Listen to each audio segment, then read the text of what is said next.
Why does it feel like everyone in the UK has a cough right now?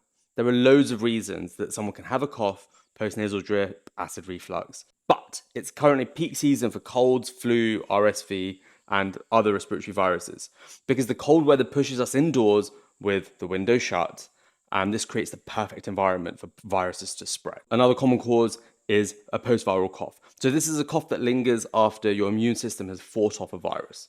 Now your airways can still be inflamed and irritated, and it can take time to return to your baseline. There's also walking pneumonia. So this is caused by mycoplasma and is not a typical pneumonia.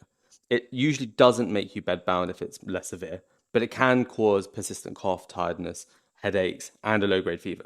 Now, it's really sneaky because people may not even realize that they have it and they are still spreading it around. In more severe cases, people might require antibiotics in order to treat it. But it's worth seeing your doctor if your cough is not starting to get better after 3 weeks, if you're getting worse, if you cough up any blood, or if you have any concerns. Now, send this to someone who's been coughing their lungs up.